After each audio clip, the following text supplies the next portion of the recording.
Primeiramente, boa noite, né, a todos e todas. Mais uma vez é uma alegria muito grande estar aqui com vocês de novo, né, partilhar um pouco dos meus conhecimentos aí com vocês e também entender um pouco dessa maturidade de vocês aí ao longo desse curso, né. Acho que foi uma trajetória, imagino que bonita, talvez traumatizante em alguns momentos, né, em algumas circunstâncias, mas eu queria bem parabenizar vocês também, porque são muito guerreiros e guerreiras, né, de passarem por essa pandemia e praticamente toda, né, estudando e não de uma maneira simples, né, com muitas disciplinas, muitas atividades, um formato que não foi o formato original pensado para o estudo de vocês, mas espero que tenha sido proveitoso e bem satisfatório, né? E a minha função aqui hoje, não preciso de me apresentar novamente, né? Vocês já me conhecem, mas é trazer para vocês um pouco do Estatuto da Criança e do Adolescente, o ECA, né, mais conhecido como ECA, e o Estatuto da Juventude. Então, nós vamos discutir, conversar um pouco sobre esses dois estatutos, a função deles, a interferência desses estatutos dentro da nossa perspectiva e como que isso vai decorrendo para a formação de vocês enquanto professores, né? Agora já são praticamente professores de direito também.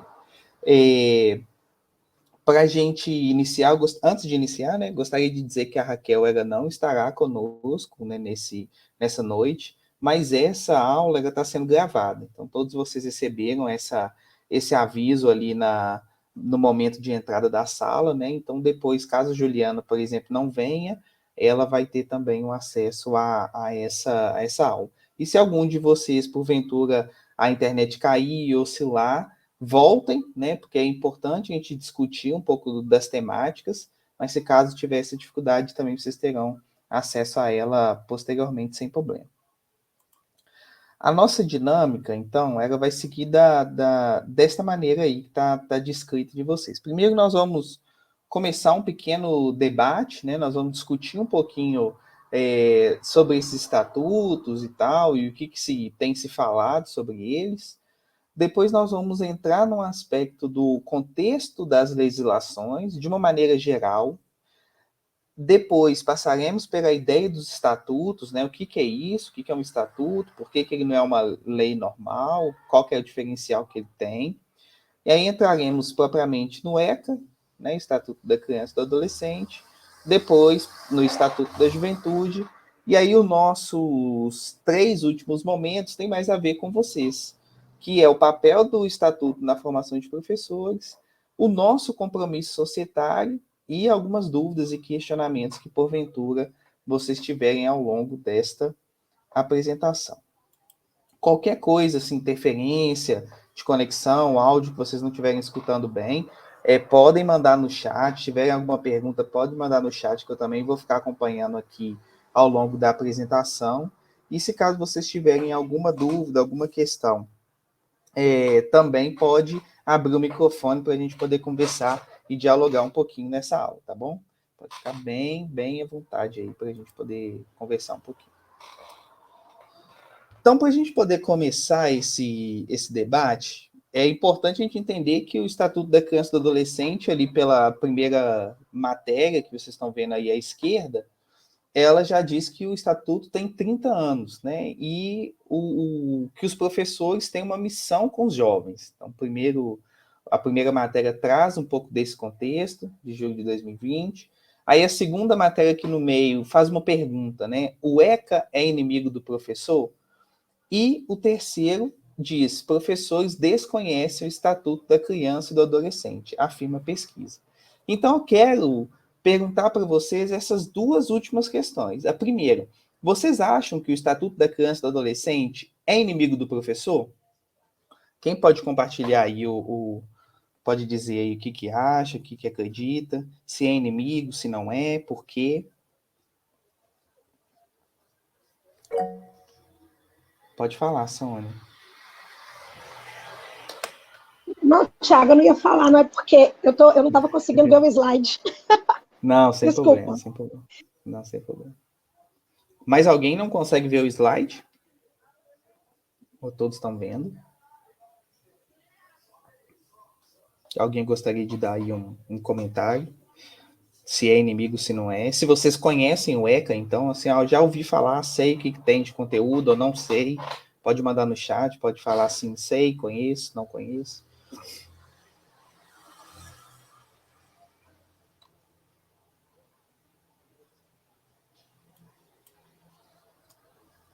Deixa eu ver o que vocês me dizem aqui. Ninguém? Gente do céu.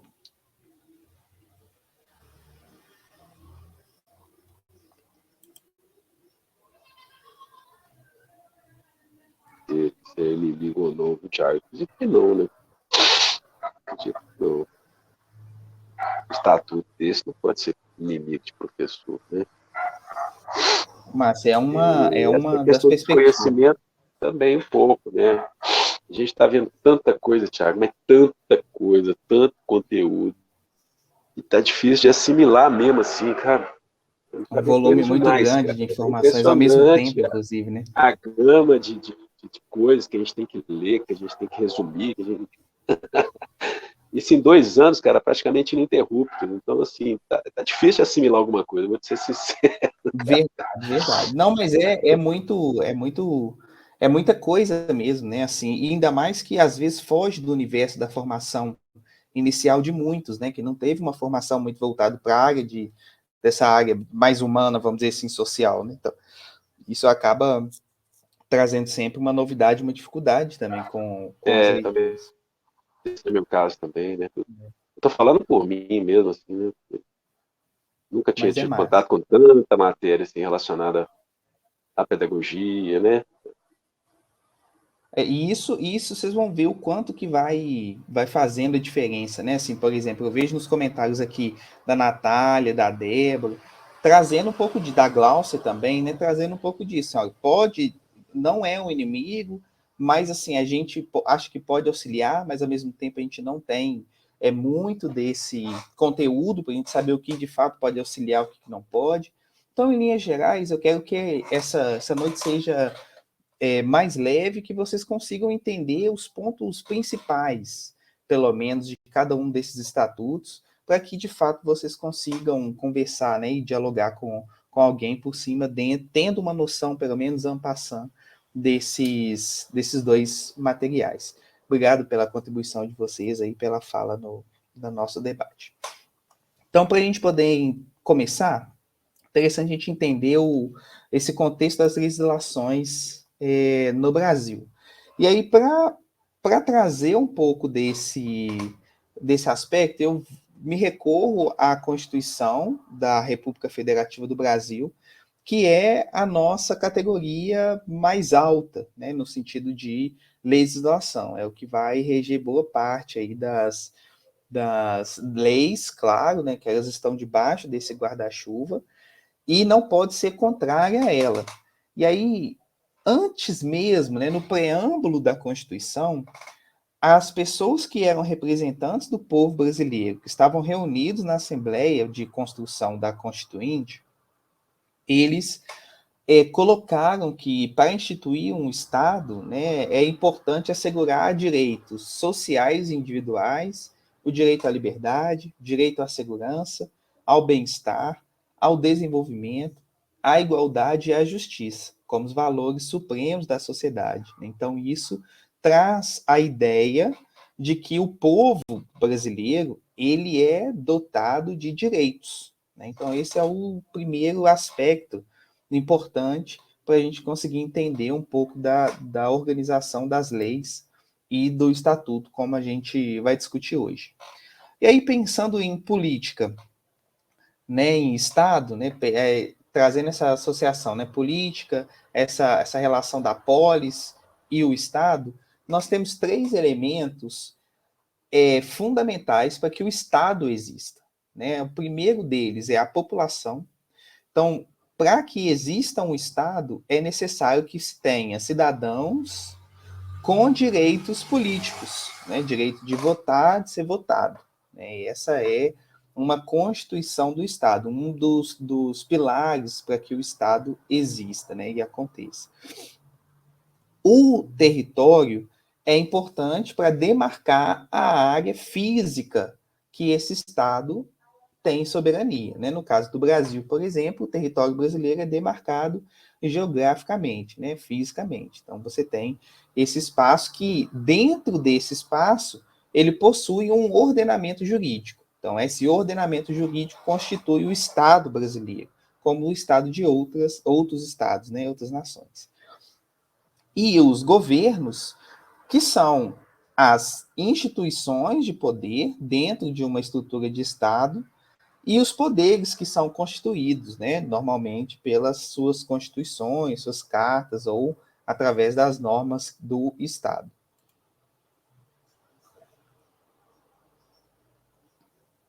Então, no aspecto geral, né, pensar a política é pressupor um envolvimento de instâncias que compõem o Estado. Então, são todas essas, né, população, território e o governo, na busca de alcançar os objetivos comuns da sociedade que habita naquele território.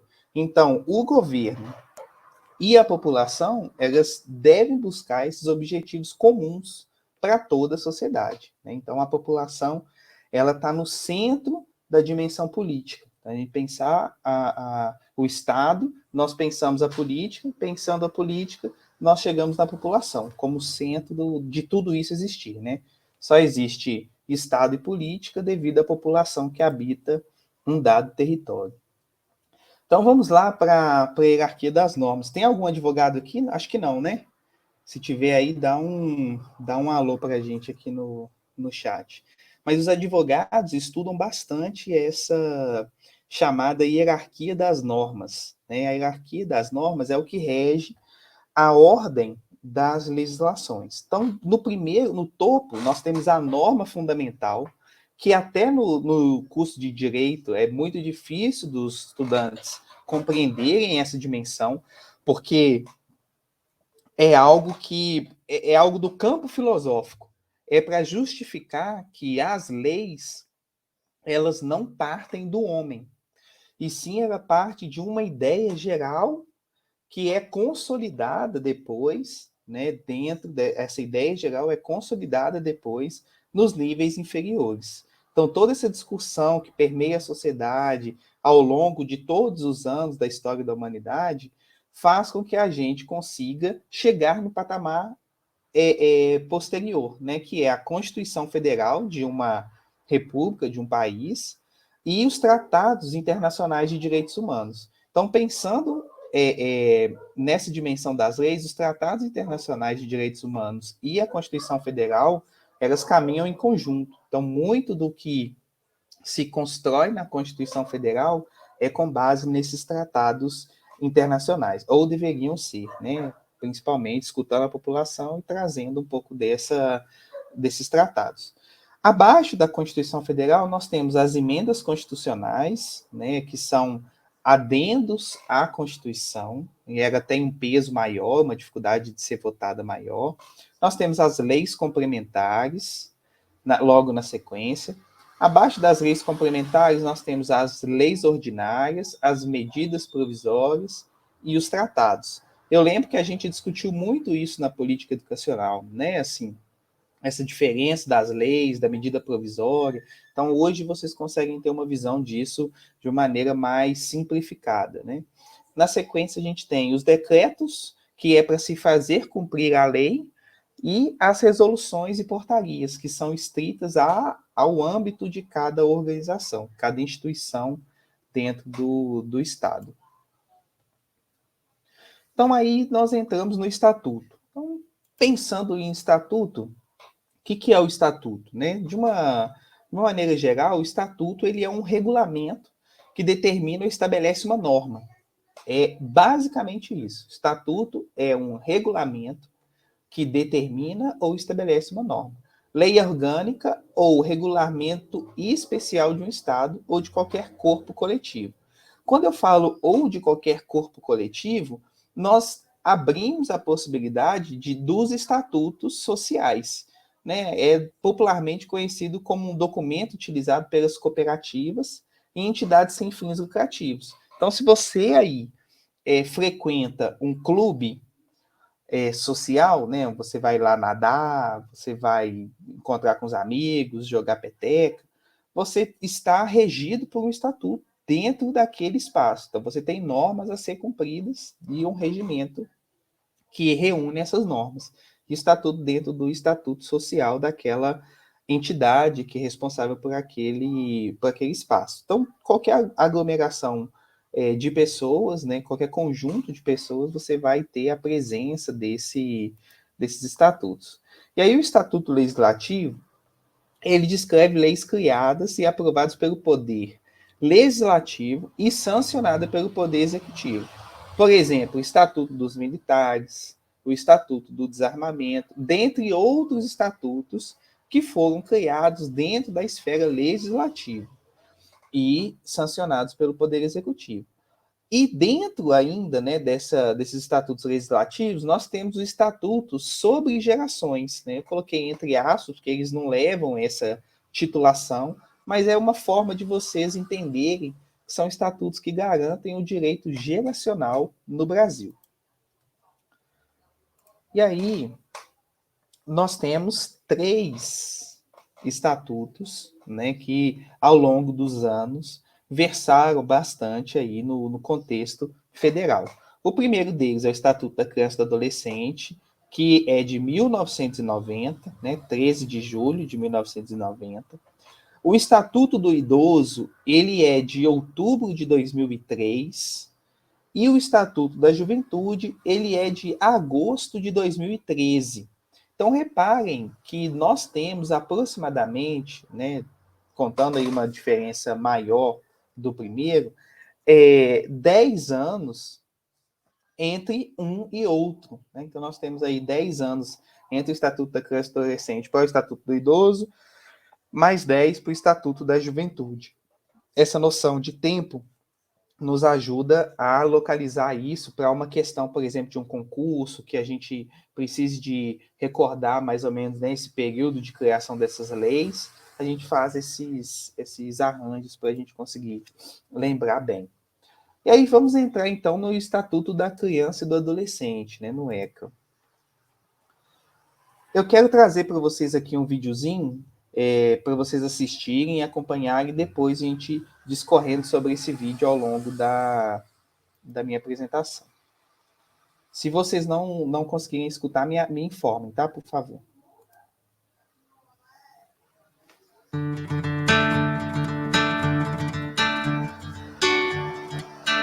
Este é Felipe. Ele tem 5 anos. Por Felipe ser uma criança, a família, a comunidade, a sociedade e o poder público devem lhe assegurar condições para que chegue à idade adulta. Para fiscalizar e garantir esse direito a Felipe e a todas as crianças, em 13 de julho de 1990, foi promulgado no Brasil o Estatuto da Criança e do Adolescente.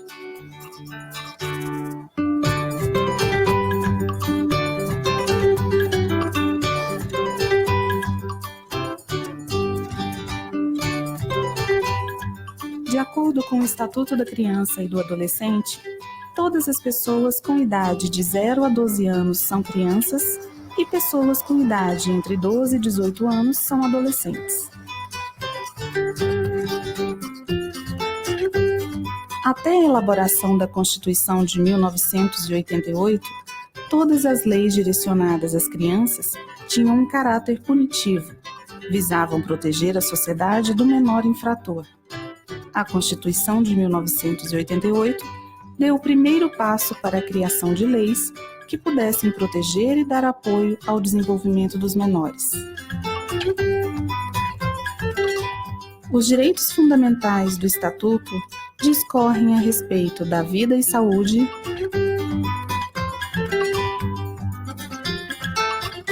liberdade, respeito e dignidade, convivência familiar e comunitária,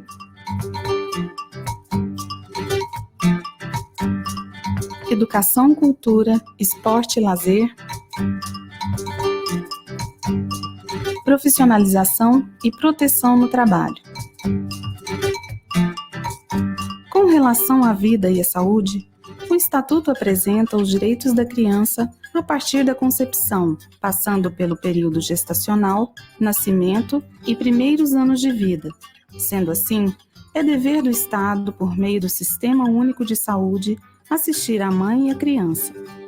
Compete ao Conselho Tutelar fiscalizar casos de maus-tratos às crianças e adolescentes, e à Justiça da Infância e Juventude acompanhar os casos de adoção.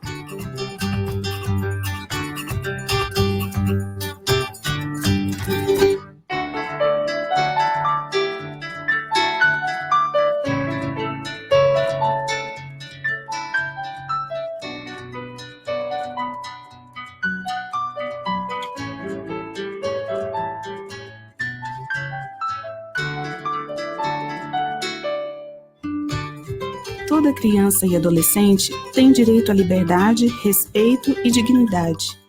Sendo assim, o Estatuto lhes garante o direito de ir e vir, brincar, se divertir e praticar esportes, expressar opiniões, liberdade de crença, auxílio ou refúgio e orientação.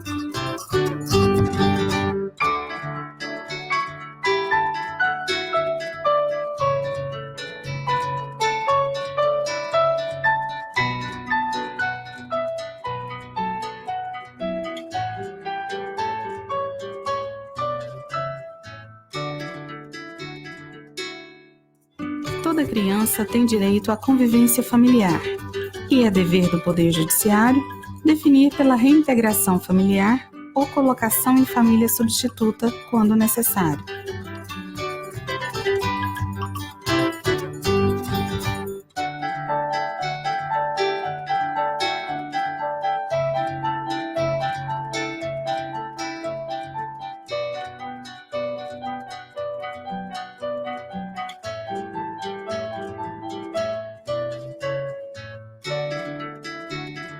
É garantido a toda criança o direito à educação de qualidade e preparação ou qualificação para a cidadania e para o mercado de trabalho. É garantido também o acesso à cultura, esporte e lazer.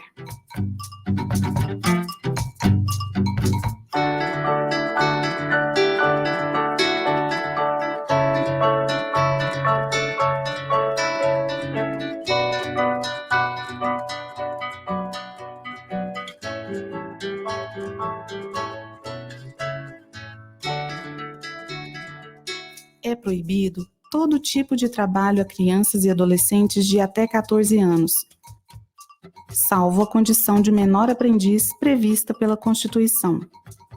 Neste caso, deve ser assegurado ao adolescente o acesso à educação, horários especiais e atividades compatíveis com seu desenvolvimento.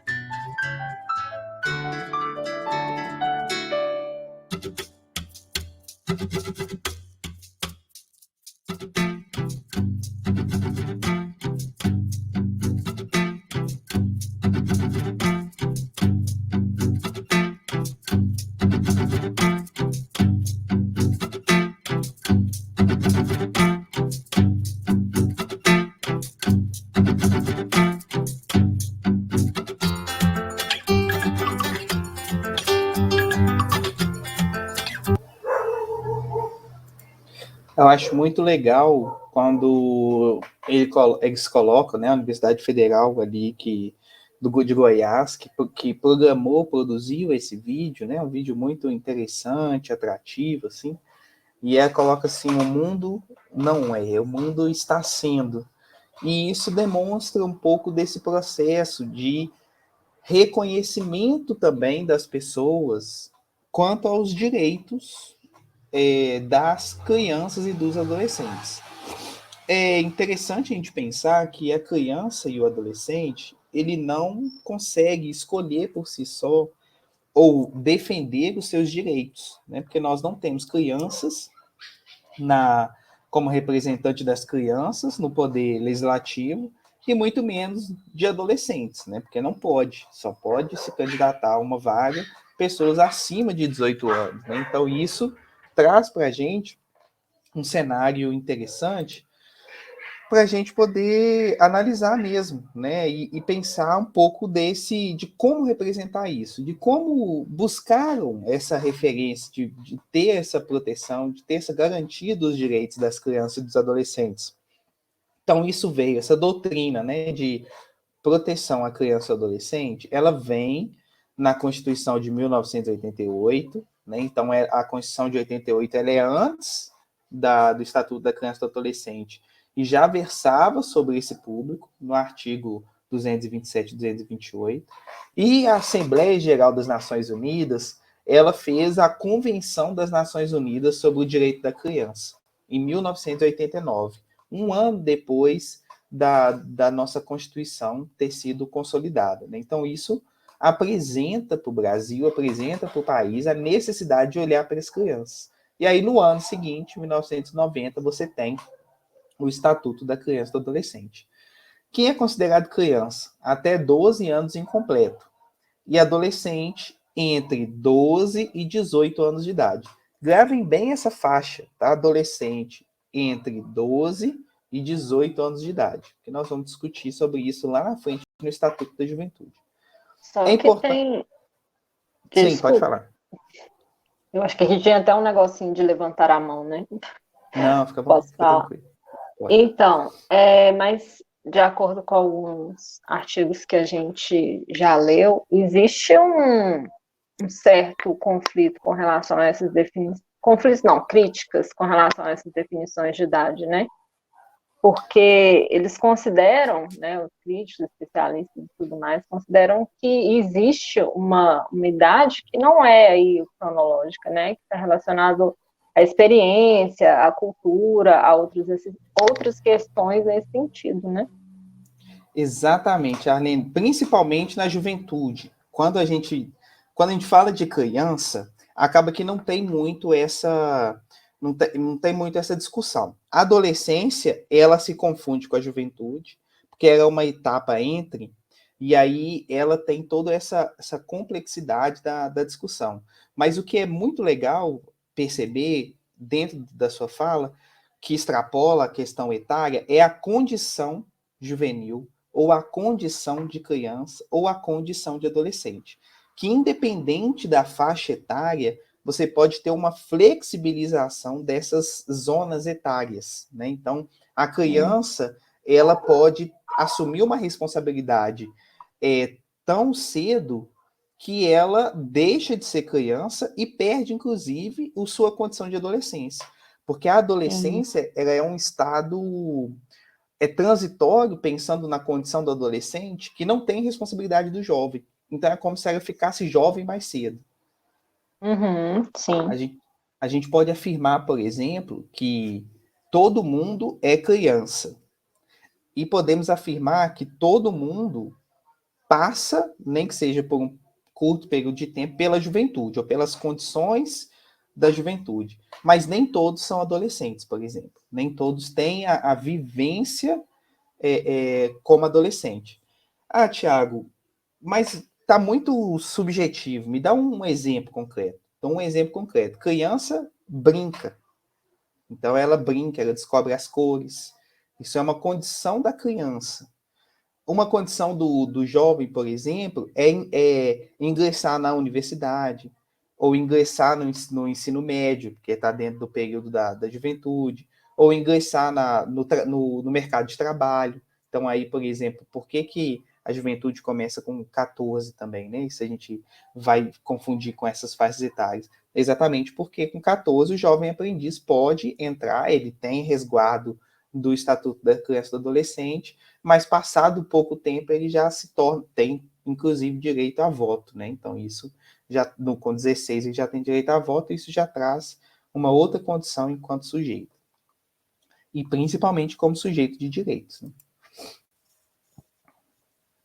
Então, vou pedir a ajuda aí da turma do Maurício, né, para nos explicar um pouquinho do que tem, né, em torno do Estatuto da Criança e do Adolescente. Para quem não conhece esse material, eu fiz uma adaptação, não estou apresentando aqui o material na íntegra, mas vale muito a pena para vocês que têm criança, que conhecem crianças, adolescentes, né, mais novos, e queira explicar esse assunto para eles, baixar esse material, ele fica disponível na internet de forma gratuita, que é um quadrinho explicando o Estatuto da Criança e do Adolescente com uma linguagem para esse público, né? Então é super, super legal, super divertido aí para trabalhar, ou trabalhar na educação básica também, né? No ensino fundamental, para quem tiver interesse também de seguir por esse caminho.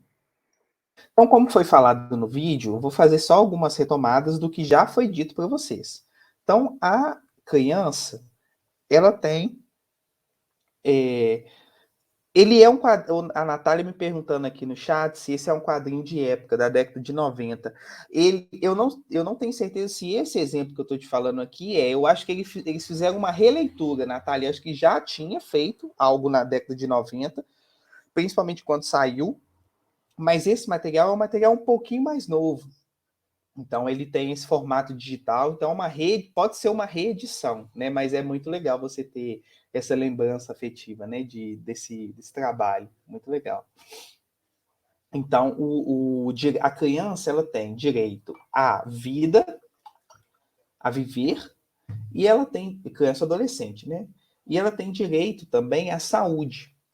No direito à vida, é previsto a ela, né? O nascimento, o apoio à maternidade, assim, a criança, mesmo antes de nascer, ela tem direito, dentro do ventre da mãe, de ser alimentada, de ser cuidada pelos médicos, disponível, né, pelo poder público. Quando eu falo direito, é algo que o Estado deve garantir, né, o que essa criança tem que ter. Amamentação, se não for diretamente pela mãe, né, com outras formas de nutrição que supra essa necessidade, e quando nasce, acesso também ao pediatra, para cuidar e acompanhar do seu desenvolvimento. O direito à saúde extrapola o aspecto do pediatra, né, e coloca prioridade em urgências. Então, toda criança que vai ser atendida num pronto-socorro, ela tem prioridade. Ela tem direito à prevenção odontológica. Então, toda criança tem o direito desse cuidado com os dentes, né, principalmente que é muito afetado pelas cáries, a mudança, a troca da arcada, né?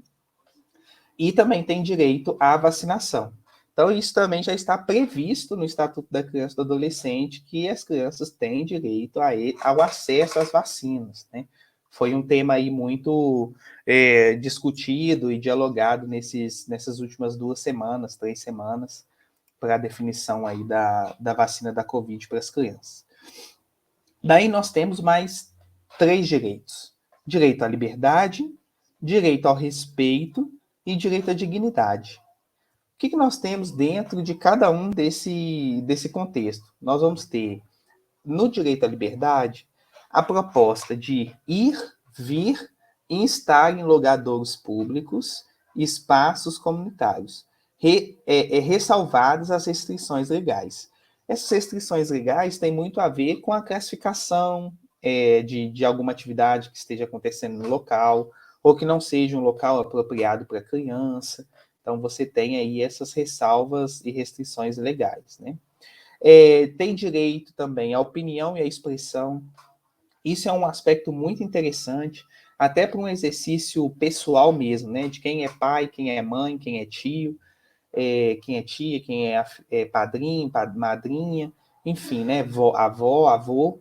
É pensar, vocês escutam a opinião, a expressão dessas crianças, né? A forma de falar, ou para escutá-las, né? Ver o que elas têm de bagagem. Hoje, por exemplo, que elas estão nesse universo digital muito forte, então, o que elas andam vendo no YouTube, o que elas andam acompanhando de conteúdo. Isso é importante para poder garantir o direito à liberdade delas de fazer isso, mas, ao mesmo tempo, escutá-las e saber como contribuir com elas. Tem direito à liberdade de crença e de culto religioso, então a criança ela pode ter religião e a crença que ela quiser. Ela pode brincar, praticar esportes e se divertir, um dos direitos da criança. participar da vida familiar e comunitária sem discriminação, participar da vida política na forma da lei, ou seja, pode ser inserida nos projetos políticos, né, em projetos de lei, desculpa, para assim ter essa vida política inserida, e tem direito a buscar refúgio, auxílio e orientação também, caso necessário.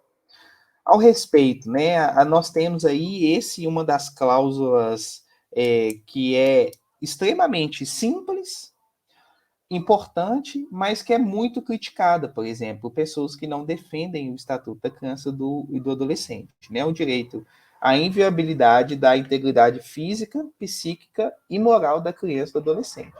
E eu diria de qualquer cidadão no geral, né? Nós precisaríamos de ter mais respeito num contexto geral com esse tipo de pessoa, né? Com as crianças, com o adolescente, de uma maneira de garantir a integridade plena para todos os cidadãos.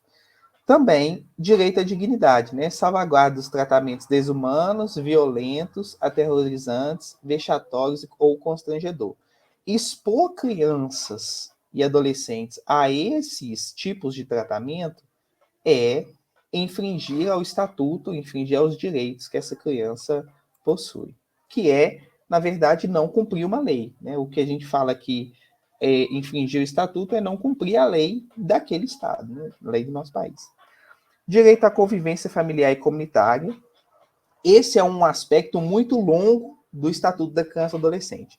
Quem for ler o Estatuto, né, eu tenho aqui o Estatuto da Juventude impresso, tem vários, né, ele é curtinho, mas tem vários também da Estatuto da Criança e do Adolescente. Quem for ler vai ver que essa é uma parte muito grande e que tem todo um formato de como lidar com o direito da criança de ser criado e educado por uma família. Esse direito, primeiro, né, ser criado e educado por uma família, ele pressupõe que a criança precisa de ter uma família para ser criado e educado. E aí pode ser a família natural ou a família substituta. Então eles vão versar lá o que é a família natural, o que é o papel da família natural e o que é o papel da família substituta. E aí a família substituta tem critérios, né? Ela pode ter a guarda da criança ou do adolescente, ela pode ter a tutela da criança ou do adolescente, ou ela pode ter feito a adoção dessa criança, né? Ou adolescente. Então aí você tem essa família substituta para garantir o direito de ser criado e educado por uma família. Então você tem também o direito, né? Aí esse aqui é uma repetição do anterior. Aqui acaba em adoção. Desculpa aí pelo erro. Aí entramos num aspecto que relaciona muito com a gente, né? O direito à educação. Então a criança e a adolescente têm o direito, pleno direito, de sua pessoa para o exercício da cidadania e para a qualificação para o trabalho. Então a educação é um meio de ajudar a criança nesse exercício e nessa qualificação para o trabalho. O direito à educação também prevê igualdade de condição para o acesso e permanência na escola. E aí eu deixo a pergunta para vocês, né?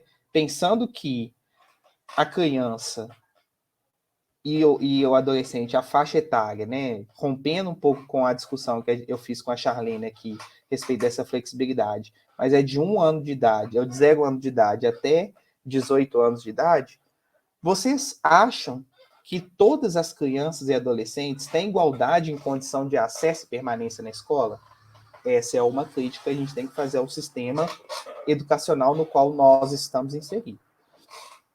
Também o direito de ser respeitado pelos seus educadores, né? E aí entra muito do aspecto do passado, aí a Natália falando, por exemplo, na década de 90, o formato de ensino era completamente diferente de hoje, 2022, né? Então, esse respeito pelos educadores, respeitado pelos seus educadores, hoje pressupõe muitos atos, até morais, éticos, que na época não eram praticados, né?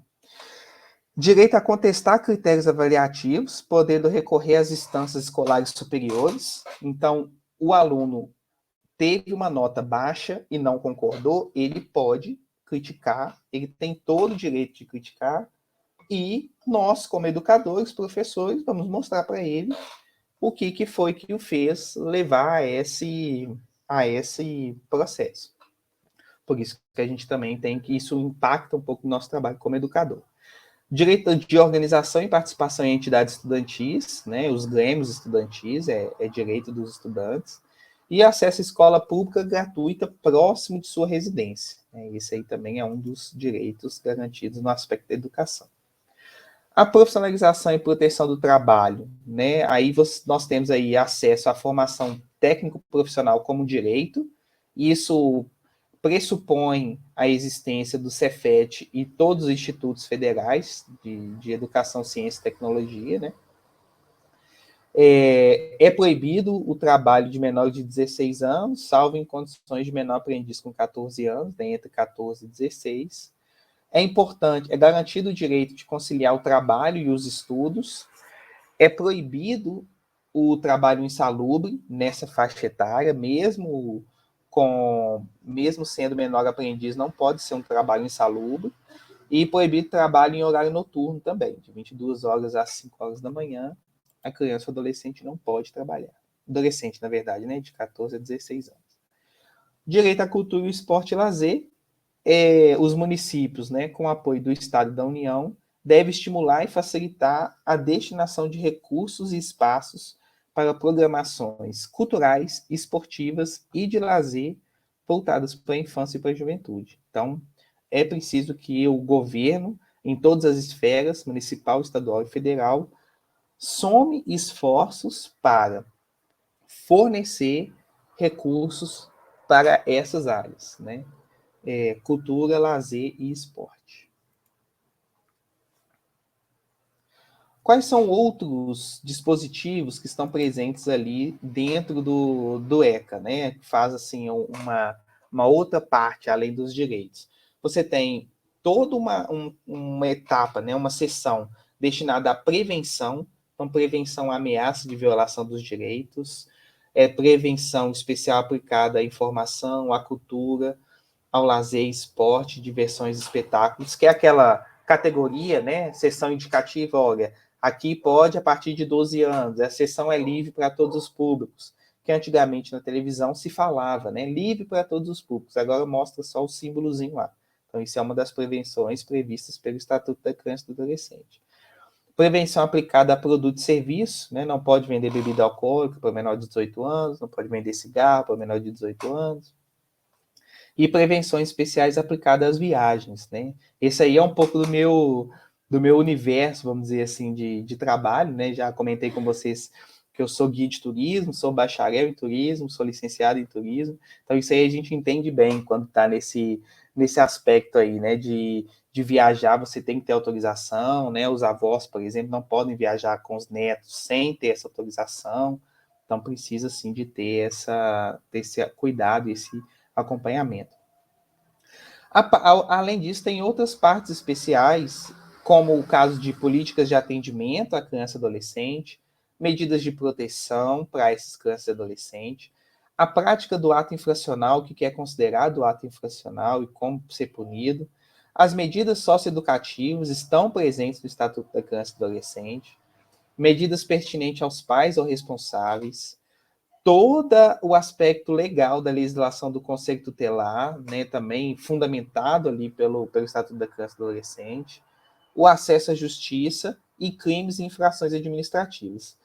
Essa parte é para dizer que, assim, olha, a criança e o adolescente, ele tem direito, mas ele também tem deveres a depender de como ele se porta. Então, as medidas socioeducativas é exatamente um processo de a adequação desse sujeito que está em processo de formação a viver na sociedade, para que ele se adeque dentro das leis desse presente Estado.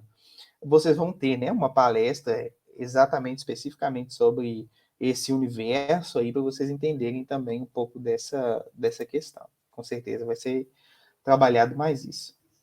O ECA, então, tem muito tempo, e nesse período ele teve algumas adaptações, né? Teve alguns aprimoramentos, que são leis mais novas, que ajudaram e fortaleceram o trabalho do Estatuto da Criança e do Adolescente. Aí na tela nós temos alguns exemplos. primeiro é o SINASE, em 2012. Ele regulamenta a execução de medidas socioeducativas destinadas a adolescentes que praticam o ato infracional, é aquele processo, né, de adequação. Isso aí na outra palestra vocês vão ter um aprofundamento maior dentro desse assunto. Vocês lembram desse menino Bernardo? Né? Acabou gerando o nome dessa lei de 2014, mas é uma lei que ficou muito conhecida pelo apoio e pela campanha da Xuxa, né? A Lei da Palmada, como ela foi apelidada também. Para trabalhar esse direito da criança e do adolescente de serem educados sem o uso de castigo físico, né? Sem o uso da palmada, sem o uso da régua, enfim. E olha para você ver, é uma lei de 2014, né? Algo muito recente, né? Dentro da nossa história. Tem o marco legal da primeira infância, então é dever do Estado estabelecer políticas, planos, programas e serviços para a primeira infância, ao atendimento dessa faixa etária mais nova ali, né? Ou bem abaixo mesmo, né? Que é o educação infantil, nessa nossa dimensão. E a lei que institui a escuta especializada, em 2017. E aí que garante o direito da criança e do adolescente ter esse sistema, né, ter esse acesso à escuta quando é vítima ou testemunha de algum tipo de violência, que acontece muito na nossa sociedade. Gente, alguma dúvida do Estatuto da Criança e do Adolescente até o momento? Podemos seguir? Dá um alô aqui para mim no chat, ou pode abrir o microfone.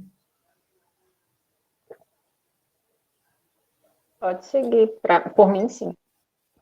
Perfeito, Jarlene, obrigado. Por mim Débora. também. Obrigado, Camila. Então vamos lá, vamos seguindo para... Esse é o básico, né, do Estatuto da Criança e do Adolescente. Então vamos entender um pouquinho do Estatuto da Juventude. Como que o Estatuto da Juventude se originou? Um formato um pouco diferente do Estatuto da Criança e do Adolescente, que teve essas diretrizes internacionais, teve toda essa influência. Nós temos um processo de criação dele mais longo. Ele foi feito uma frente parlamentar em defesa da juventude.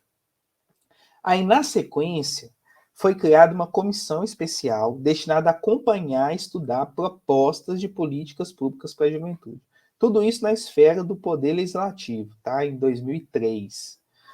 No mesmo ano de 2003, acontece o Seminário Nacional de Juventude, em Brasília, que traz do país inteiro 700 jovens e discute ali propostas para a juventude.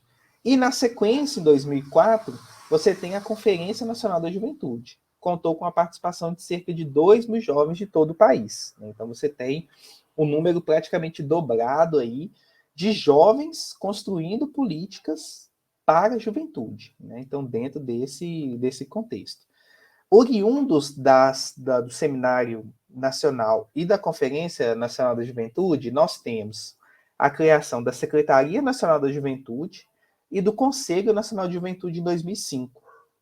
Essas duas instâncias, elas depois vão caminhar nessa construção do Estatuto da Juventude, né? Nessa elaboração desse Estatuto. É previsto, então, pelo Estatuto da Juventude, que o jovem é essa faixa etária aqui, ó, de 15 a 29 anos. Só que o Estatuto da Juventude traz uma observação fundamental, que ele não gera conflito com a ECA, sendo direitos complementares. Então, o Estatuto da Criança e do Adolescente resguarda o adolescente até 18 anos. E o Estatuto da Juventude até os 15. Começa nos 15. Então, 15, 16, 17 e 18, ele tem o Estatuto da Criança e do Adolescente regendo e o Estatuto da Juventude como uma lei complementar a esses jovens, né, como direitos complementares. Então, aqui eu vou trazer só um trecho dessa primeira conferência, não vou trazer o vídeo inteiro, e aí vocês, se quiserem, podem anotar algumas curiosidades que vocês perceberem aí ao longo desse vídeo. Damos início à solenidade oficial de abertura da primeira Conferência Nacional de Juventude.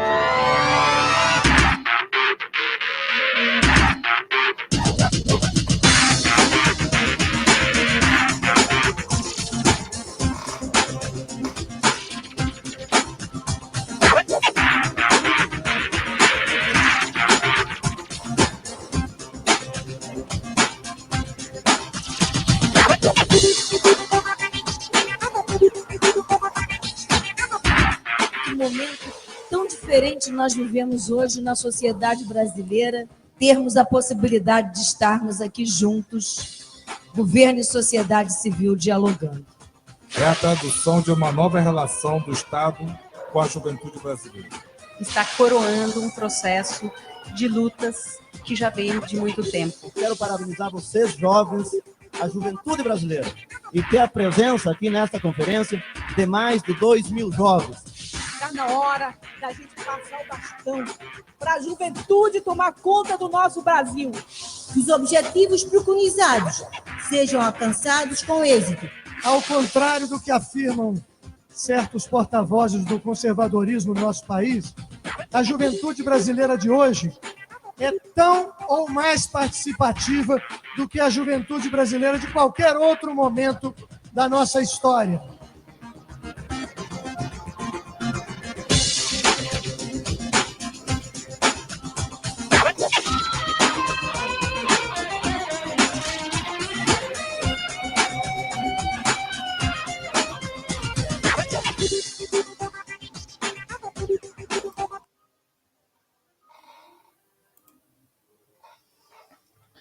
Eu queria mostrar para vocês, né, com esse vídeo, primeiro, a diversidade do público presente ali na Conferência Nacional de Juventude.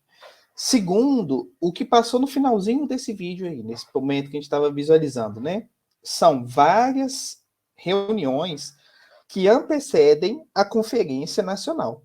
Então, nós temos conferências municipais, nós temos conferências estaduais, até chegar na Conferência Federal, que elegem delegados, né, cada um para sua respectiva esfera, para acessar a Conferência Nacional.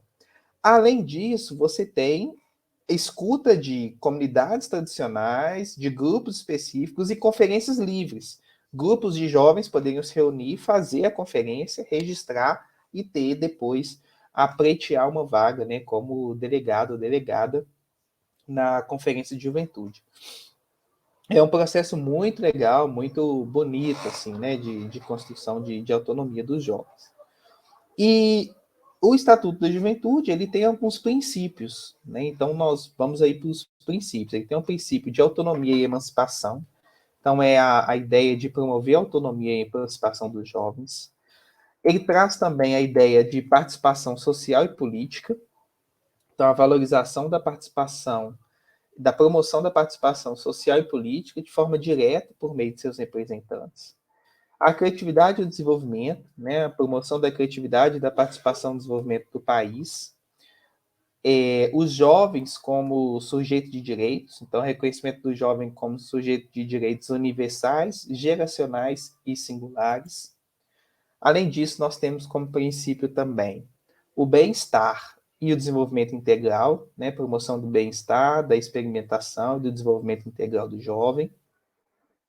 Nós temos a ideia da identidade e da diversidade, né, o respeito à identidade e a diversidade individual e coletiva da juventude.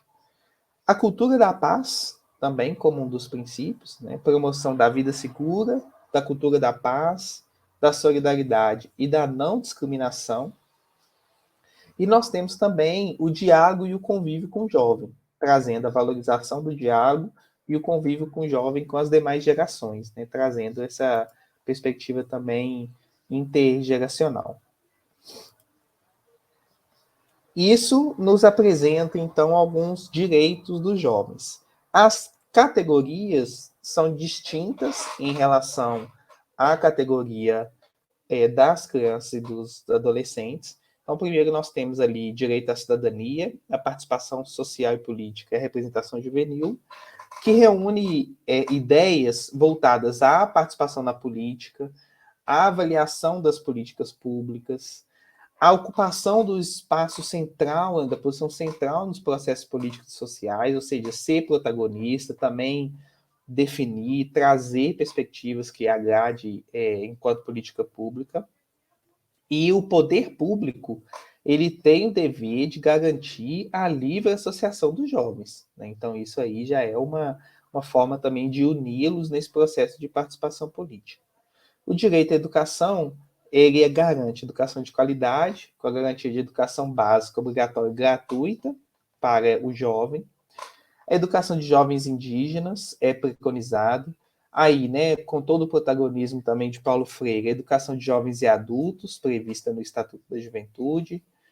Um atendimento especial na educação aos jovens com surdez e aos jovens com deficiência. Um olhar específico ao jovem do campo.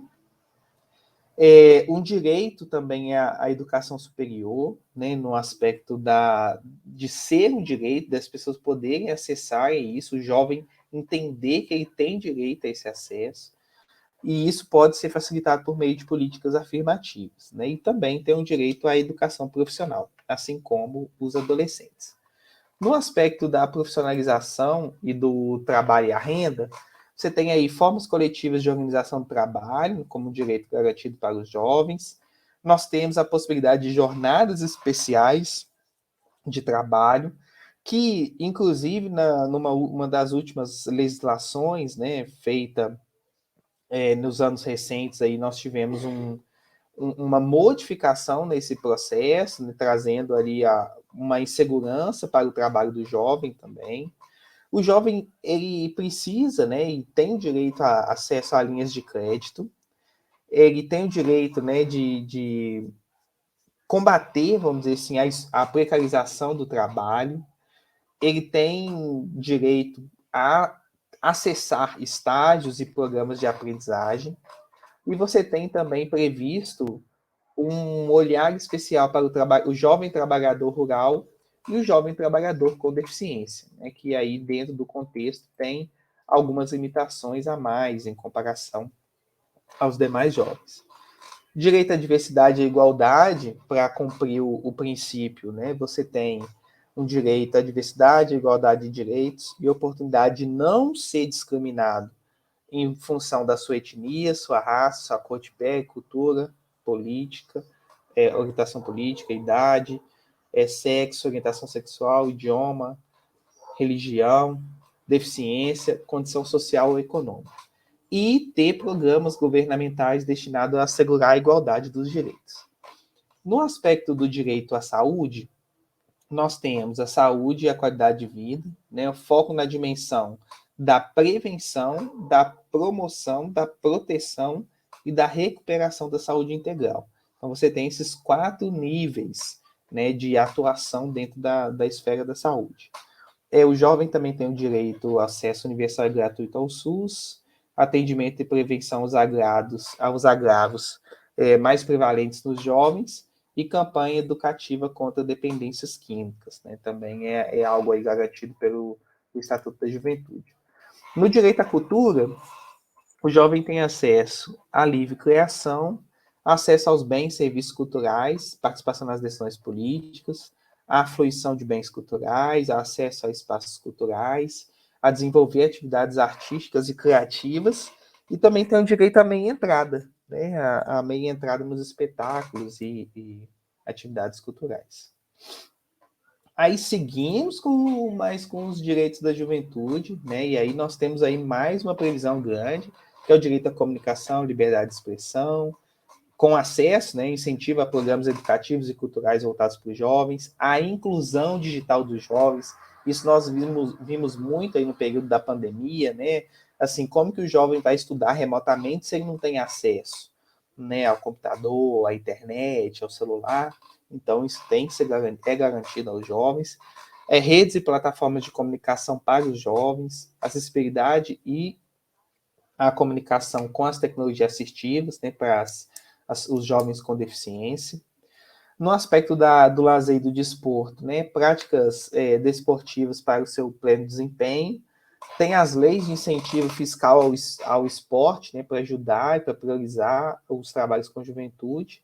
E os equipamentos comunitários que permitam a prática cultural de lazer e de esporte.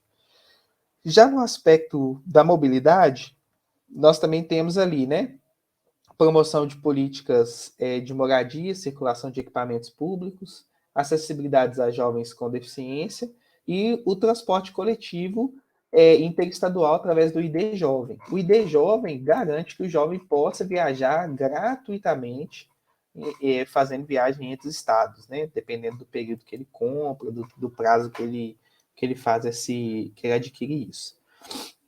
O jovem também tem direito à sustentabilidade e ao meio ambiente, né? Trazendo aí um ambiente ecologicamente equilibrado para viver, qualidade de vida, trazer políticas públicas também dentro dessa dimensão do meio ambiente.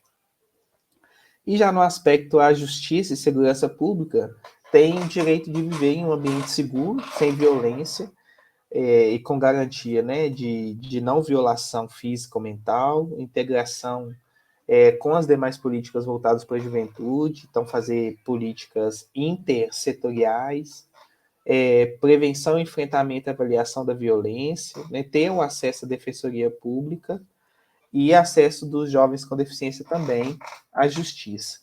Além disso, o Estatuto também tem outros dispositivos previstos, como o Sistema Nacional de Juventude, foi previsto sua criação com o Estatuto, a Política Nacional de Juventude, né, que é uma política implementada para a população jovem, a Conferência Nacional da Juventude é lei, ela precisa de acontecer, né, de tempos em tempos. A última edição era para ter acontecido no ano da pandemia, ainda não aconteceu, ainda também não tem previsão de acontecer. E a Política Pública de Juventude, né, a conferência é para a construção das políticas públicas de juventude.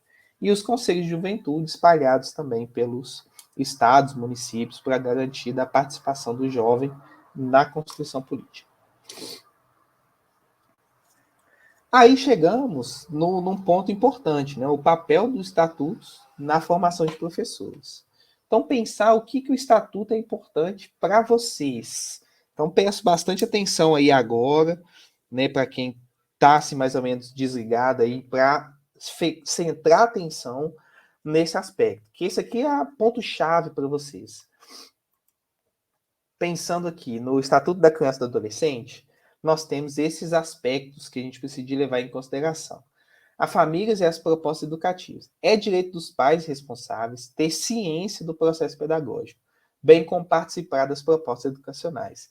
Então, o pai responsável ele tem que entender o processo e também participar dessas definições, né? Então, a escola precisa de abrir espaço para a participação dos pais nesse processo. Isso é uma garantia por lei. Respeito aos valores pessoais. No processo educacional, devem ser respeitados os valores culturais, artísticos e históricos próprios do contexto social da criança e do adolescente, garantindo-se a isso a liberdade de criação e o acesso às fontes de cultura.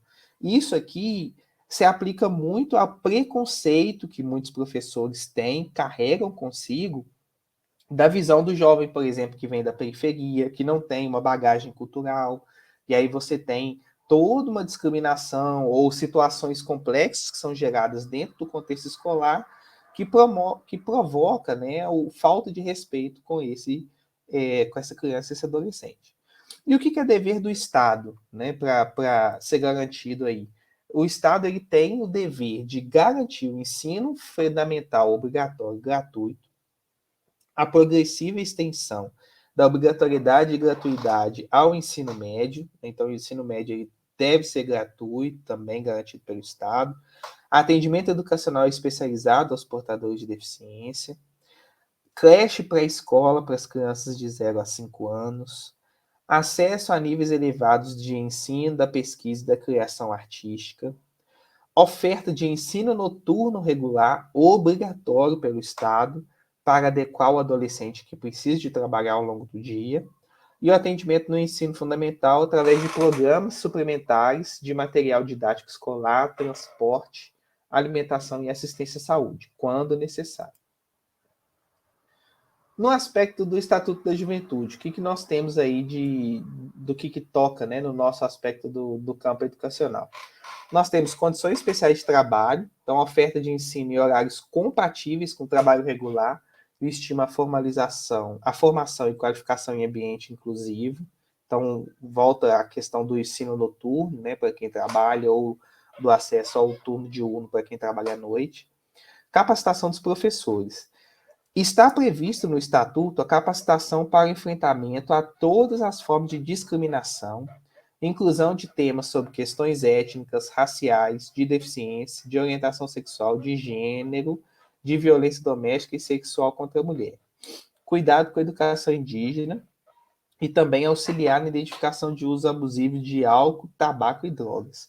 Então, se você visualizar um adolescente no seu exercício profissional com uso abusivo de álcool, tabaco, drogas ou com outras dificuldades, é uma função sua também, né, prevista pela lei, de identificar e de conseguir auxiliar isso melhor. Se você tem essa dificuldade, é pedir à escola para trabalhar esses processos formativos. Nos currículos educacionais, é prevista a inserção de temas relacionados à discriminação na sociedade, à sexualidade, à saúde, ao consumo de drogas e outros correlatos à juventude. Também de promover a educação ambiental, visando a preservação do meio ambiente e criação de programas de educação ambiental. No aspecto da saúde e do lazer, nós temos ações articuladas entre saúde e educação para institucionais e profissionais, e espaços destinados à prática poliesportiva nas escolas e à sua valorização. Então, tem que ter quadra, tem que ter espaço para atividades físicas. Com isso, a gente chega no final da nossa discussão de hoje, né, nossa proposta desse seminário, para a gente discutir o nosso compromisso perante tudo isso que a gente visualizou, né? Então, aqui eu trago para vocês algumas coisas que eu acredito que a gente precisa de fazer, né?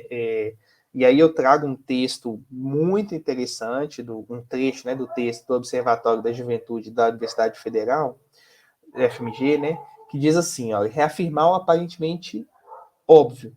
O sujeito jovem constitui-se como centro do processo educativo, em torno do qual deve ser construída qualquer proposta formativa. Desejamos que surjam múltiplas pedagogias das juventudes, escritas em práticas sociais emancipatórias. Então, esse grupo do Observatório da Juventude espera que nós, enquanto professores, colocamos os alunos no centro do processo educativo, né? Então, eu quero que o meu aluno esteja como um agente transformador da sua formação e que a gente consiga construir pedagogias da juventude, né? Ou seja, formas distintas, diferenciadas de trabalhar com esse público que é distinto, que é diferente, que é múltiplo, né? Para que a gente tenha um retorno diferente. E aí, com isso, com esse compromisso societário, eu abro para que a gente possa conversar sobre o que vocês acham, né, dessa perspectiva de trabalhar com a juventude dentro desses direitos, o que ficou da fala do Estatuto da Criança, do Adolescente e da Juventude, que vocês gostariam de partilhar agora nesse momento final. Se tiver alguma dúvida, também pode me colocar.